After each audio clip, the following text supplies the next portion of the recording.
thanks so much for being here, man. Thanks for having me. Congratulations on the book. It's a powerful read. I was telling you in the green room, I mean, the shit you went through as a child growing up an orphan in New York City, it's really heartbreaking and some amazing, amazing stuff. What made you finally want to sort of commit this to paper? At the time, I'd been working on a film, actually with a friend of mine, and I was utilizing a lot of the stuff that happened to me as a kid for the main character, what he experienced in foster homes, and never really telling the person that this happened to me. And I just had this moment. I woke up one night just crying, and she was like, "What's going on?" And I confessed the whole thing, like that. All that stuff happened to me, and she was like, "I kind of figured that." And had you unburdened yourself to anyone before? No. It was, I went through stuff on the streets in New York in the 70s. I was very violent. I got incarcerated for just under 2 years in the worst facilities. And I came out, went into the Navy. And my dad was in the Navy. Yeah, the Navy psychiatrist said I was a time bomb waiting to go off. So I was very violent. I beat someone almost into a coma on my ship, and I had to flee the military. I got caught with a drug case. I was smuggling drugs in the Navy. So I had never told anybody what I went through as a kid. Even on the streets of New York, I developed a reputation. And it's not anything I'm bragging about or... Well, a lot of this reputation that you developed stemmed from not unburdening yourself and holding on to a lot of the violence and abuse that you suffered. Absolutely. I'm wondering, one of the things that you talk about in the book is sort of what children of abuse end up doing, how they lash out sometimes, sort of violently and sometimes seemingly without reason. Do you still, even though you've unburdened yourself and you sort of dealt with this and you write about it, do you still see that child acting out every now and then, or do you have? Yeah, I'm a work in progress, and I say that all the time. I'm not healed every day. I just choosing not to get high today. I'm choosing to train for my Ironmans. I'm choosing to write. So every day we make choices on what actions we want to take. I'm writing a book right now about PMA, which is what the Bad Brains, when I met them in 1980, that was my saving grace. Every day you come forward with a positive mental attitude. They were becoming Rastafarians. I went to Jamaica in the Navy and met these Rastas in Montego Bay. And it was funny because my ship, they show you these videos. They're like, okay, don't look for these people, avoid these people right here. And they showed Rastas. They're going to try to sell you ganja and all this. That was the first fucking people I went to look for. When I got off my ship, I saw a guy with dreads. I was like, yo, you got ganja? But the universe has a plan for us. And instead of just getting the ganja, he took me up into the hills and taught me about Rastafari and Aital, not eating meat. And you've been a vegetarian for quite some time, right? Yeah, 31 years. I'm vegan. Yeah. So I trained vegan. I wrote a book called Meat is for Pussies. It sheds the myth that you need meat for protein. More and more like badass dudes now. I just had dinner with Nate Diaz, who beat Conor McGregor, and he trains as a vegan, mostly raw. So the whole, it was just to dispel the myth. But what I was looking for, that's the thing about great story, is what Robert McKee, my teacher, says. It's the it's the gap between expectation and result. That's where the story lies. We take an action thinking the universe is going to react in a particular way, but it never does. And the power of story is found in that gap. So even though I thought I'm going to look for ganja in Jamaica, the universe, God, Jah, Krishna, whatever, had a different plan for me. So this guy educated me.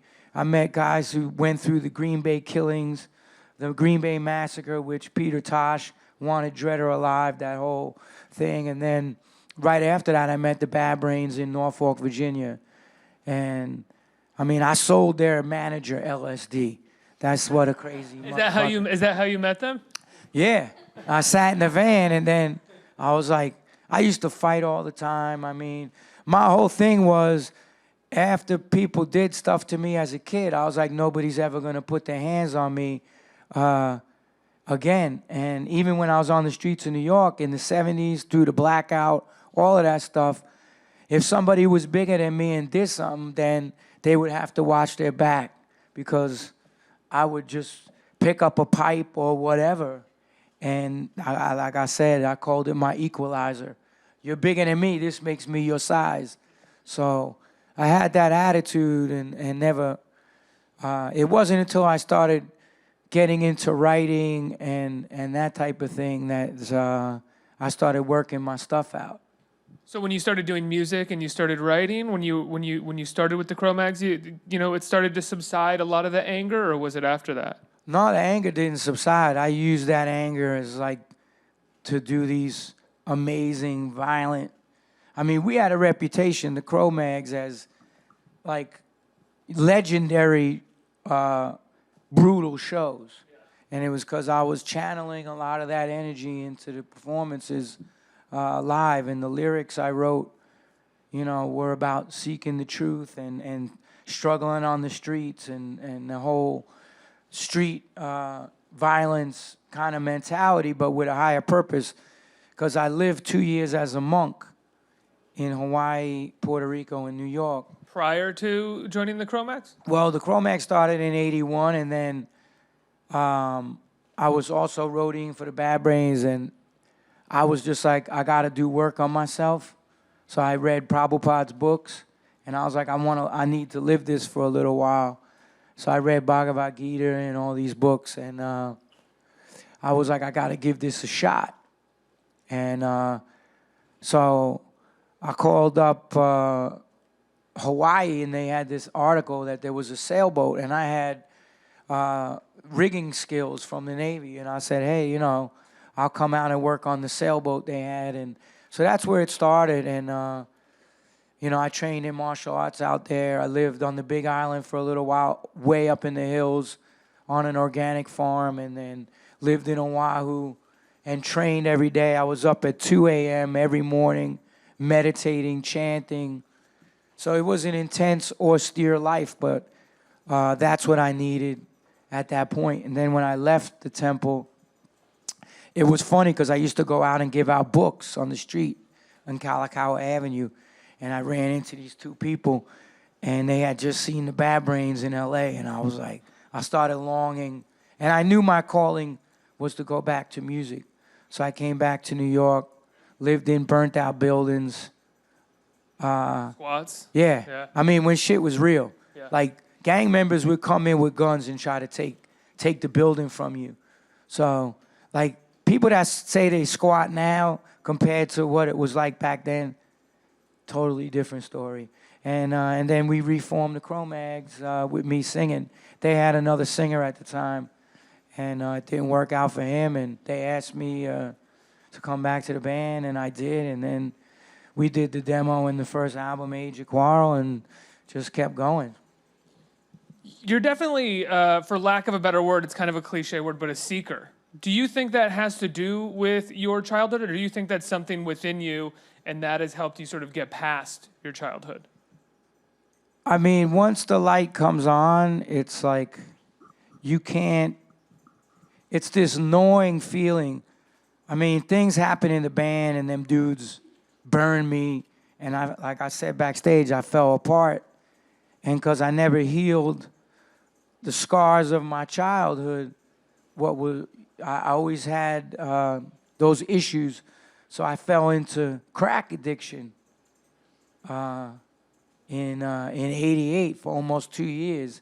Not just you, a lot of people, right? Man, it was real. I had people looking to kill me. I robbed this Colombian drug dealer, got him in the car, and beat him in the head with a Kyoga, threw him out of the... What's a Kyoga? It's like a metal baton. Okay. So the batons the cops have that snap out like a steel baton, but I had it closed. So I'm driving, flying down the road, no license, AWOL from the Navy, like shots going off, and I'm holding the dude's gun from trying to shoot me, and the guy in the back seat had punked out. He was supposed to hit him, and he was like, he saw his gun, and he jumped out. And he called himself Crazy Dave and all this. I called him Daisy Crave after that. I was like, you're a punk. So I reached back and I grabbed the Kyoga, and the dude was next to me, and I was like, he goes, Dame dinero. And he knew he made a mistake the minute he got in the car when he looked at me. And I took, it was a quarter pound of cocaine. And then I said, get the fuck out of my car, I'm gonna kill you. And he laughed, and I smashed him, and he just started leaking all over the car, threw it in drive, 60 miles an hour down the streets on the west side. 18th and 8th Avenue was all Colombian coke dealers. You could buy kilos on the street. Just the stuff I put myself in, it got myself involved with, and I ended up kicking him out of the car at like 60 miles an hour, and just insanity, man. The stuff I've done just...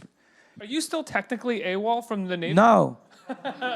Actually, we need to it worked resolve out that for the for better, everybody. but my band members snitched on me in '95, and the cops came and knocked my door down, and I was on a job site. Were you still using then? I was smoking weed, but I was doing mushrooms and whatever, you know. It didn't...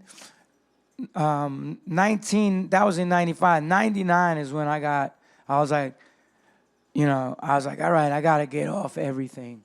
And I started training again and getting real serious. And I was like, I'm an addict. I can't just smoke one spliff. I got to smoke. Rosters would be like, you smoke me under the table, man. How you keep it? Like, it was that type of thing. Like, I'm an addict, so. And it always led to other stuff. But what happened when the police kicked in your door in 95? I wasn't there, and I was on a story. job site. Well, it was a long thing, because one of the dudes in the band stole money again, and it was like just grimy stuff that, you know, people do to each other. And then he had me involved in a contract with record label Century Media, so they were like, I went to do another band with Roadrunner Records, and they're like, well, you know, he signed you as an individual artist. I was like, what? So they're like, yeah, tour the record, and because he stole the money and went and became a heroin addict. So I had to continue on to get out of my contract, and I was getting calls at 3 a.m. Yo, if you fucking keep doing the Cro-Mags, I'm gonna fucking rat you out for everything you ever did. You're gonna be in jail for 20 years.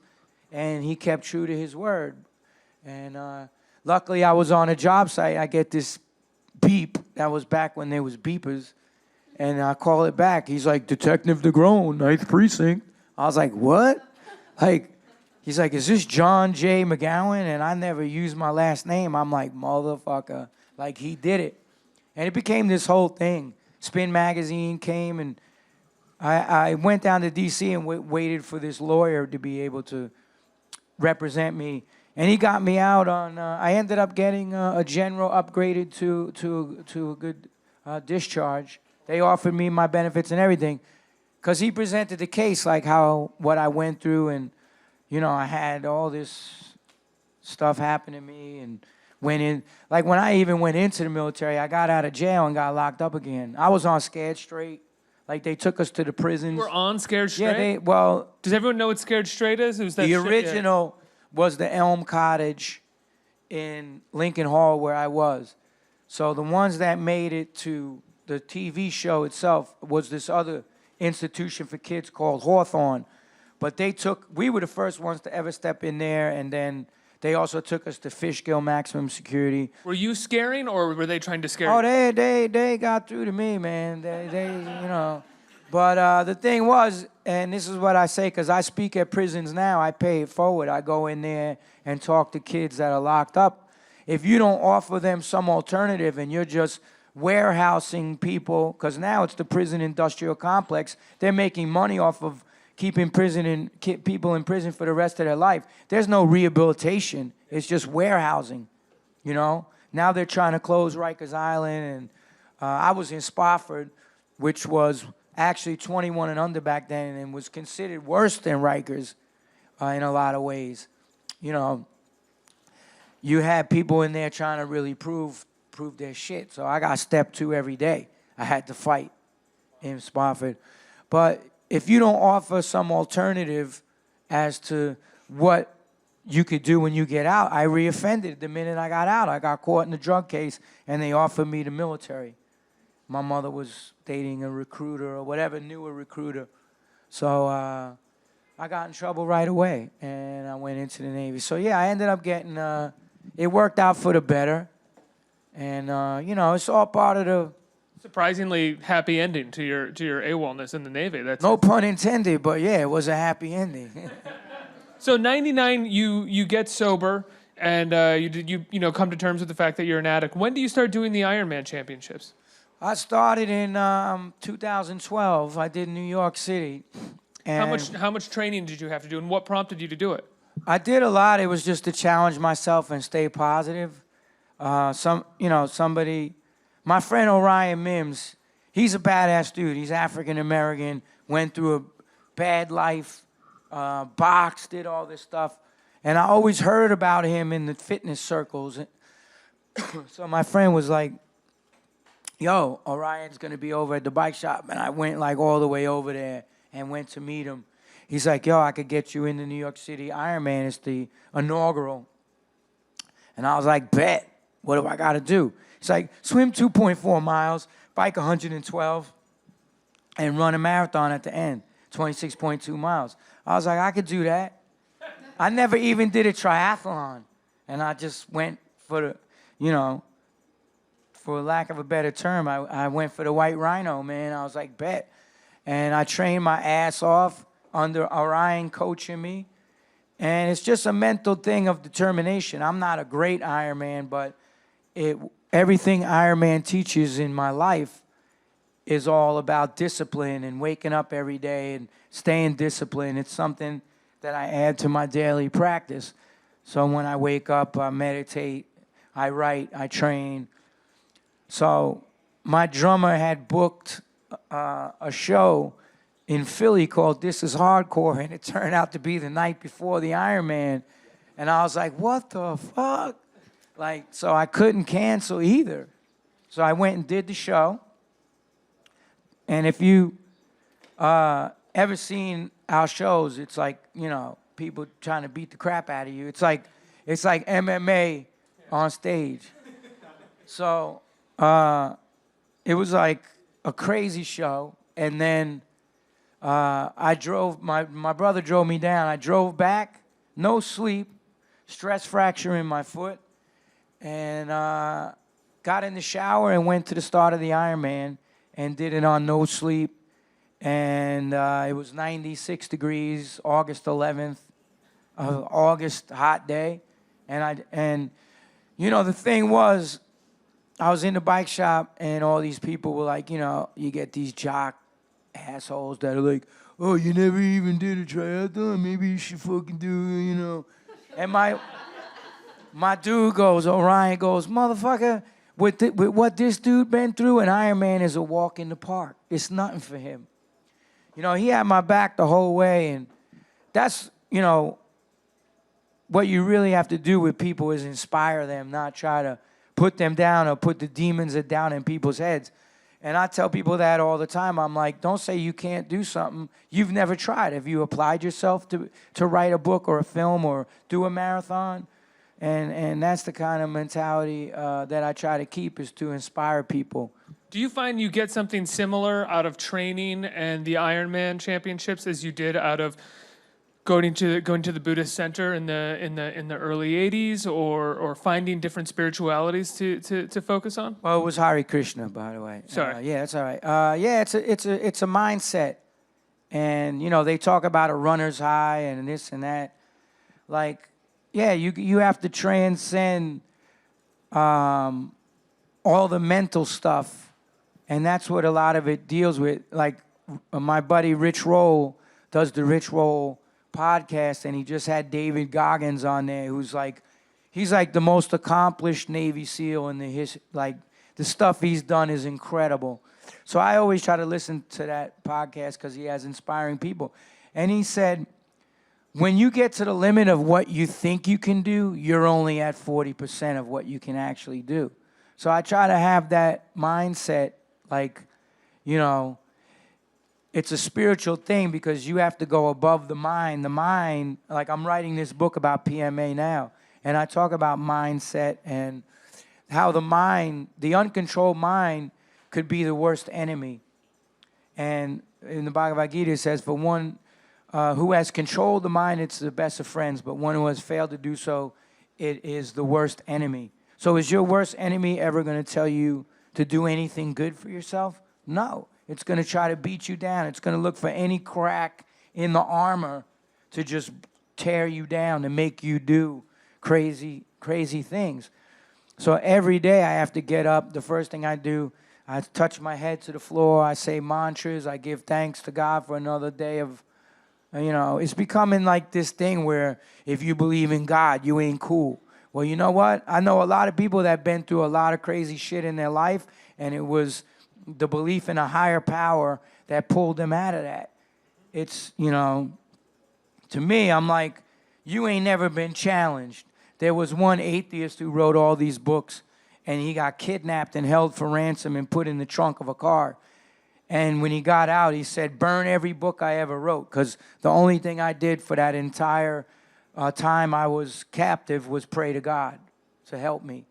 So, it's not corny. Whatever your path is, I don't try to dictate to anybody, but I know that that's resorting to my higher power is what helped me in my life overcome things. And that's the message I have to tell to the youth and the ones that I go to talk to.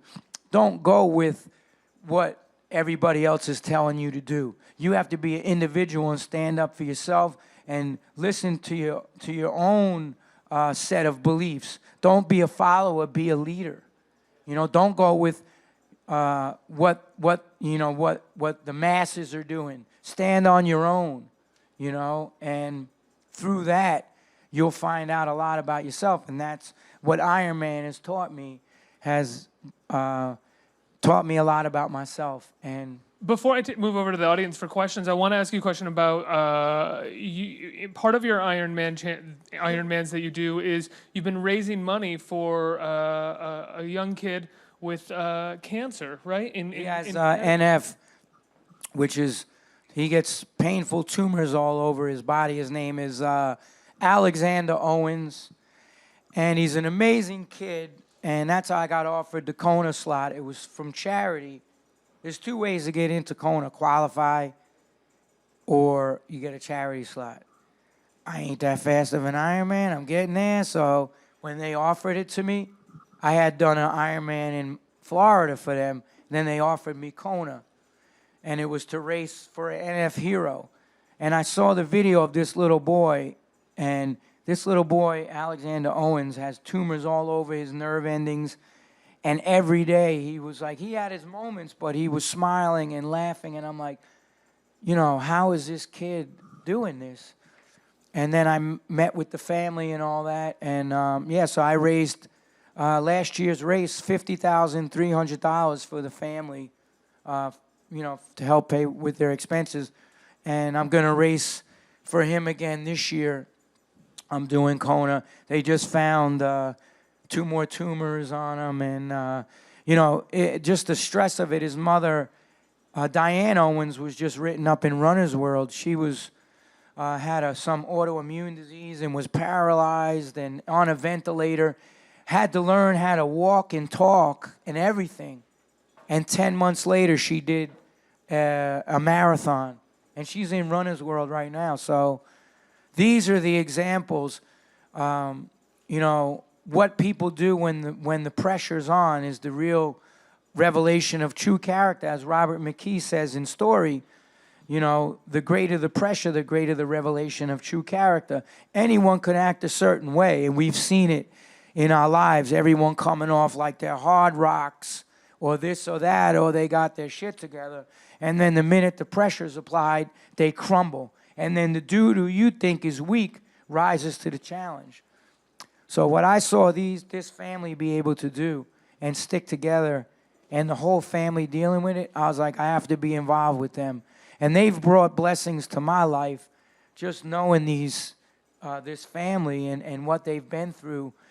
And I carried his photo with me in my helmet when I raced. And Kona, everything they say about Kona is true. The winds, the heat, it's demoralizing. It's just miles and miles of black lava rock and wind and heat and sun. And you're hurting. And then I just think of him, and I'm like, if that kid could deal with what he's dealing with, why should I complain? I got to push through. So, yeah. Questions from the audience? Right. Hello. Looking back, is there one thing that you would have done differently? You know, I just got asked that question, and I did an interview I have a new album coming out with this group called Blood Clot. Meaning, like, you know, when everything's fucked up, the Rastas say, blood clot. So, and they asked me that same question, and I said, no, I would not change a thing. I would take every single You said it in the book, too. I actually thank my father for being such an asshole, because it made me who I am. You know, he was a piece of shit. But all of that, and everything I had to go through, circumstances, the streets, the drugs, the addiction, the violence, the lockups, it was all part of making what I am today and how I'm able to pay that forward and help others. And that's really what I try to do with my life now is, like I said, I'm not looking for sympathy or a pat on the back. I don't give a shit about that. If I can go into a lockup or anywhere, a high school, I spoke at high schools, and help the next kid in line to avoid mistakes, there's a reason I went through it, so I wouldn't change. You know, Bad Brains and the Cro-Mags were initially formed maybe a little before, but mostly during Reagan's America, which was in many ways in opposition to this sort of moral majority, far right-wing culture war that had really developed in America. What's it feel like right now to be recording music and to be sort of living a life of positivity in this current... You know what I say? Trump's the best thing that ever happened for punk rock. Because motherfuckers are getting pissed off. Everybody became too complacent. That's what happens when everybody gets a comfortable life. We didn't have it comfortable. We had to be in the squats and everything, the Reagan administration or whatever. I don't really get too caught up in the politics because I see actually that in the last decades it's been the dumbing down of the youth. Like what they're portraying, the music that's getting out, anything with any kind of socially conscious, aware, revolutionary attitude gets silenced.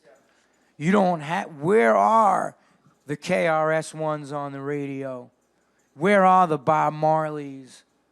You know, they're out there, they're just not getting the attention. Subcultures get consumed by the system very quickly. Yeah, that's what I said. It's like punk rock was homogenized. Look at all those bands that came out in the 90s. It's like it got homogenized and consumed for the masses. It got watered down. It was always about, you know, resisting, you know, against the system. You know, what Bob Marley talked about too. You know, all of that stuff. So I think... now that we have a perfect symbol to resist, it's going to take off a little bit. Well, see, you know, therein lies the issue because certain other... nobody gets into that office unless they're towing the line of corporate America, the military-industrial complex, the pharmaceutical companies that are poisoning people and causing millions of deaths in America and addiction and all this stuff. And the food. My friends just did the movie What the Health, and I think everyone needs to watch that movie because there is a conspiracy between the pharmaceutical companies, the drug companies, these organizations trying to cure cancer, and the food that's being put out there now. You know, the GMOs, the pesticides. You know, I eat an organic plant-based diet. So really, we always need to be aware and looking at what lies under the surface. I couldn't agree more. Next question. Hi, thank you for being here. So my question for you is, you mentioned a lot about your spirituality before and how that's helped you get through things. Is there a specific mentor, someone you looked up to, maybe during the tougher times that gave you strength and, not to fall back on your old ways? The whole thing is my spiritual teacher is A.C. Bhaktivedanta Swami Prabhupada. His books are in Harvard, and he translated the Vedic literature, the Srimad Bhagavatam, Bhagavad Gita, Ishopanishads. So I read his books, but I'm not that much of a scholarly person. So a lot of my education and knowledge was through verbal transmission from other people. So, I just try to hang around A-type personalities that are making stuff happen, women and men who, under intense adversity, were able to push ahead and strive and do things, like Diane Owens and, so many people that are going through stuff. So I think it's really important. The association that we keep in life is a very critical element to our advancing spiritually, and so, it's like they say, if you hang around thieves and rogues and drug addicts, you're going to become a thief, a rogue, and a drug addict. And I'm not just saying that speculatively. I'm saying from personal experience that when I hung out with those people, you take on their qualities. So I try to hang around people that can elevate me as a person. I think I have time for one more question right here. What was your process like from using and being on drugs to eventually running, doing the Kona? What was that process? Can you walk us through how you got healthy? I mean, it was years, and one of the things I said in my book was that I think even when I was addicted to crack, I still stayed plant-based. Like, I would be up for 4 or 5 days straight smoking crack and walk out and go yo, let's go get some wheatgrass juice. And my boy would be like, motherfucker, you don't need wheatgrass juice. You need a straitjacket. So, it was a process, but it takes a long time. I never, basically, and I talk about it in the book, when I went to California, I went with this very wealthy girl. Her father was a big Hollywood player. I won't mention the name, but we started out living in mansions on Pacific Coast Highway and freebasing and doing, the wild parties in L.A. And when I rolled up, there was a Playboy model shoot going on in their house. And after over a year, we sold everything. We had warrants, and we were living in a crack hotel in Compton and getting ready to have her turn tricks to get us drugs. What year was this? Sorry. This was right before I got sober, Okay. 89, the end of 89. Okay. And came back on the plane, and we got separated in New York. It's a crazy-ass story. People thought I made the shit up of what happened on that plane and then getting separated. And her parents called, FBI private investigators and all kinds of shit trying to capture us at the airport, and I got away. And, they never thought I would have got my checked bag in the airport, but I had an ounce of cocaine in that bag, and I wasn't letting that shit get away. So then I went into this crack house, and I was smoking and freebasing, and these dudes hit me in the head with a pipe and took all my shit. And then I was sleeping in Tompkins Square Park in the rain, crying. And I went to the Hare Krishna Temple in Brooklyn. I said, if you don't let me stay here, I'm gonna die. I need to do this. And they let, I'm getting goosebumps talking about it. And they let me stay. And little by little, every day I had to put my life back together. Piece by piece, I started training again. I got into bike riding, bike messengering. That got me physically fit. I started eating again. I mean, it got to the point, you know, I got my weight up in when I got locked up. I put on 35 pounds of muscle. I boxed, I lifted weights. And then when I got into crack, I was 130 pounds. I'm walking around at 170 now. And people were like, yo, what the fuck happened to you? And I'm like, what, dude? I'm fucking ripped. And they're like, yeah, but I shouldn't be able to see your spleen, dude. Like, it was that type of illusion that, you know, so the same way little by little I slipped into addiction, little by little I had to climb out of it. And that's why the training and the writing and being around good, positive people, PMA is part of the process. Day by day, as they say. Day by day, oh dear Lord. John, I have a sore throat. Actually, quite the singer. The evolution of a Cro-Magnon, it's on shelves now. People can pick it up, right? Out today, man. It's coming out today. Yeah, I'm adapting it for the screen. There's a pretty big Hollywood director interested, and I'm writing the movie now. Actually, am I allowed to announce my Instagram thing? Yeah, of course. John Joseph Cro-Mag, all one word. So the link to the charity for Alexander is there. Anybody that wants to donate, even if it's $1, don't matter. Every bit counts. And all the details of what I do every day, and I post a lot of funny videos about food, and you know, And try to keep shit real.